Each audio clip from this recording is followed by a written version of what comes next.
Imola will be playing host to the 4th round of the 2022 season, and the first of 3 sprint events this year. So in other words, we're in for a weekend of fans moaning about the prospect of more racing. Yeah, I'm never going to understand that one. Hey there guys, I'm Will, and welcome to FP1, and the comedy review, the series with jokes about as reliable as a Red Bull powered car this year. The European season kicked off this weekend with the sport heading to Italy, and for the first time in what feels like forever, the Tifosi could actually be proud of the Scuderia, who have looked fairly dominant so far in 2022. Before we find out if that will continue at home, if you end up enjoying the video, make sure you drop it a like and subscribe for content like this every single race weekend. Now, let's get into the comedy review of the Emilia Romagna Grand Prix. We are a fucking bunch of wankers.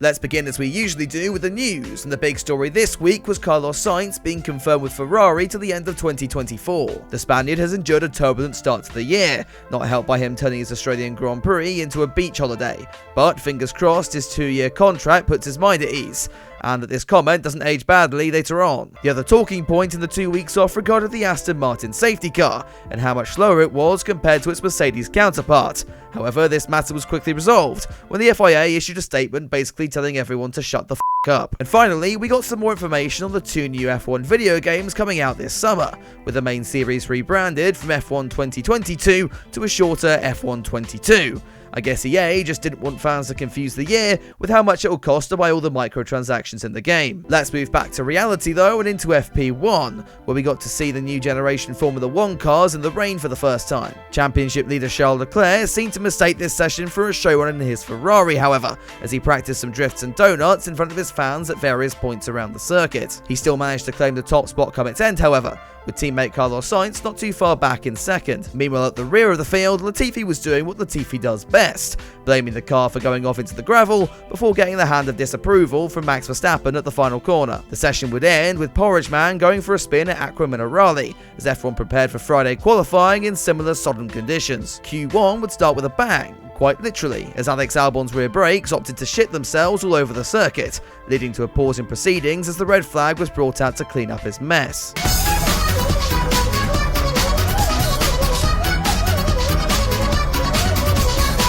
When action resumed, it would be squeaky bum time for the Mercedes team, as both Russell and Hamilton found themselves in the drop zone as the flag fell to end the first part of qualifying. And Hamilton, 14th, right on the cusp. Who's behind him? Russell and Latifi. They could go fast as...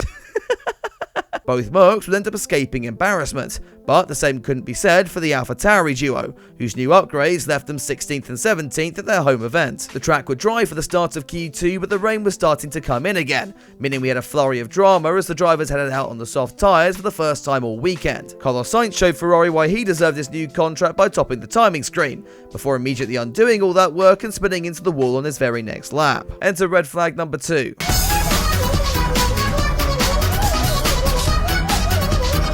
By the time the track was clear, the rain had returned to the Imola circuit, giving us 10 minutes of thrilling coverage of an empty pit lane. Anyway, moving on. While the likes of Kevin Magnussen and Sebastian Vettel benefited from this, the same couldn't be said of the Mercedes pair, who failed to make it through into Q3 for the first time since Japan 2012, a stat which still baffles me. After several stoppages already, many were hoping for a slightly cleaner Q3, which admittedly we had, for all of 3 minutes. K-Mag became the latest driver to find the gravel at Aqua Minerale, and though he was able to get himself out, the new F1 race directors threw out the red flag anyway. Here we go again. We would finally get some laps as Leclerc edged out the Red Bull of Max Verstappen, while Norris and Magnussen looked strong on the second off of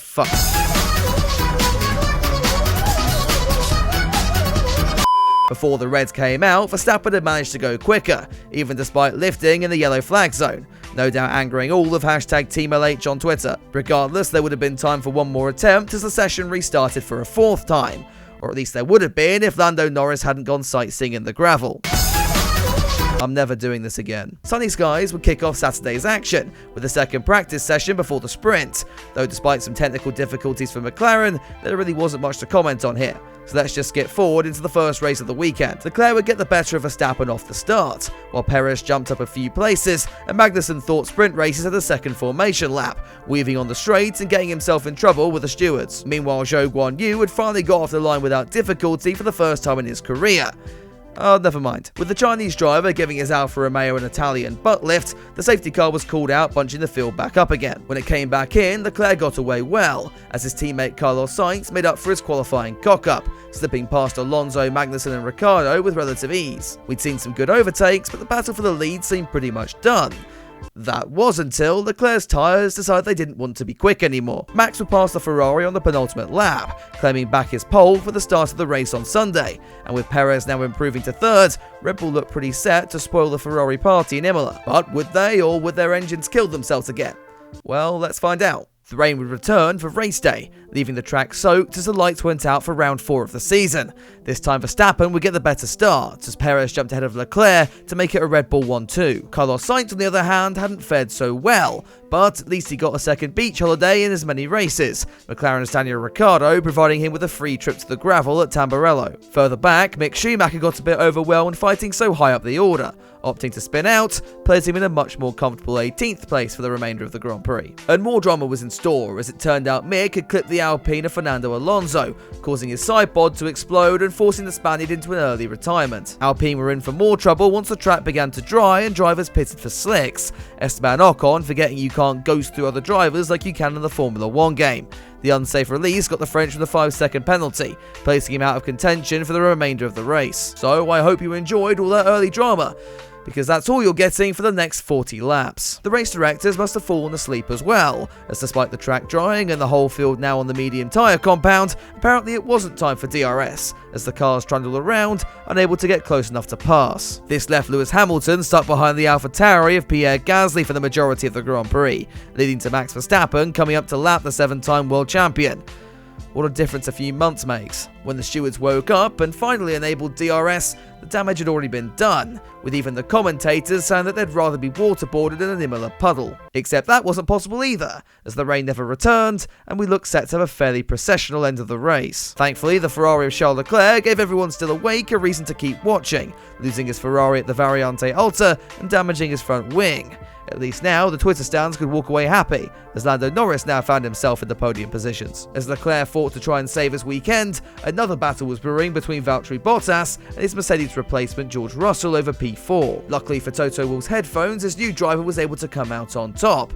But fair play to Porridge Man today. And the less said about #blessed, the better. Anyway, Max Verstappen would come home to secure his second win of the season, with Perez finishing second to close the gap to just 11 points in the Constructors' Championship. I've got to be honest though, the race just wasn't great. That said, we've had a pretty solid start to the season, so I guess we've just got to accept these every once in a while. Let me know what you thought of the weekend down in the comments below, and as I said at the beginning, if you enjoyed the comedy review, be sure to drop it a like and subscribe to the channel for more. These things really help boost the video in the algorithm, so it would really help me out. The race watch-alongs also returned to my Twitch channel this week, so a big thank you to everybody that tuned in over there. If you want to take part, all links to that and my other socials can be found down in the description below. Finally, a big thank you to all the patrons who help support me do what I do, and I'll see you all in the next one.